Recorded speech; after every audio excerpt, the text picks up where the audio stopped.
இங்க வால்மீகின்றவர் அவரோட குழந்தைய அவரோட முதலாளி குழந்தைய மாத்தி வச்சிட்டான். இப்ப அந்த பணக்கார வீட்டுல வளர்ற பையனுக்கு ராஜான்னு பேர் வைக்கிறாங்க. வால்மீகி வேணும்னே இந்த பையனுக்கு பண்டுன்னு பேர் வைக்கிறாரு.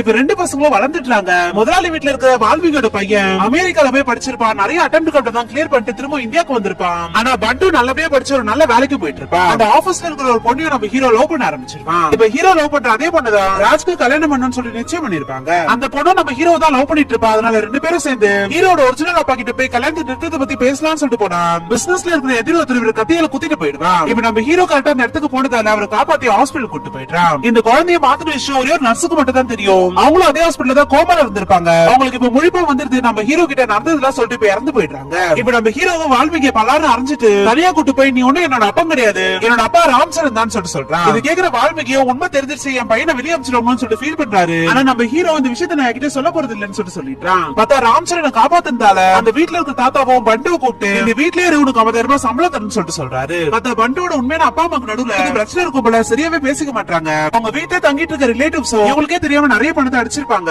இந்த விஷயத்துல அப்படியே நம்ம ஹீரோ அந்த தாத்தா கிட்ட போட்டு கொடுத்துறாரு. பண்டுவை ஸ்டார்டிங்ல இருந்தே அவங்க அம்மாக்கு சுத்தமா பிடிக்காம இருந்திருக்கும். என்ன பொய்யே சொல்ல மாட்டியா, என்ன பத்தி ஏதாச்சும் உண்மையை சொல்லிட்டா பாக்கலாம்னு சொல்லி கேக்குறாங்க. உங்களோட ஹஸ்பண்ட் ஏதோ ஒரு பொண்ணு கூட அஃபேர்ல இருந்தாங்கன்னு சொல்லிட்டு உங்க ஹஸ்பண்ட் கிட்ட நீங்க 7 வருஷமா பேசாமலே இருக்கீங்க கரெக்டான்னு சொல்லி கேக்குறாங்க. இது பாக்குற ராம்சரனுக்கு கோவம் வந்து எங்க குடும்ப பிரச்சனை தலையிடுறதுக்கு நீ யாரான்னு சொல்லிட்டு பலான்னு அரைஞ்சிட்டாரு. அதுக்கப்புறம் ஹஸ்பண்ட் ஒய்ஃப் மனசு விட்டு பேசி ரெண்டு பேருமே இப்ப ஒண்ணு சேர்ந்துட்டாங்க. ஆல்ரெடி ராம்சரன் கத்தியால குத்துற அந்த பிசினஸ் எதிரியையும் நம்ம ஹீரோ போய் அடிச்சு அந்த ப்ராப்ளத்தையும் சரி பண்ணிட்டான். இப்ப நம்ம ஹீரோவும் அந்த பொண்ணு ரொமான்ஸ் பண்றது அந்த வீட்டுல இருக்கவங்க பாத்துட்டாங்க. நம்ம ஹீரோ வீட்டை விட்டு வெளியே துரத்திடுறாங்க. நம்ம ஹீரோ இந்த வீட்டை விட்டு போறான்னு தெரிஞ்ச உடனே நாயுடு அந்த வீட்டுல ஒரு அத்தை பொண்ணு இருப்பா. அந்த பொண்ணை கடத்திடுறாங்க.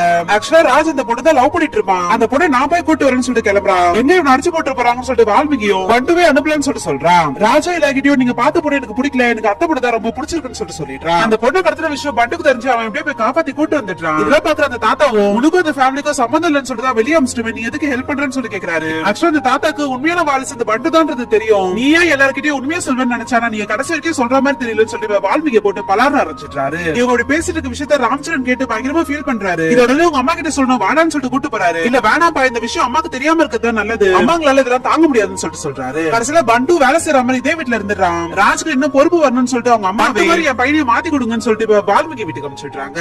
இப்படியே ஹாப்பியா இந்த படத்தை முடிச்சுட்டாங்க.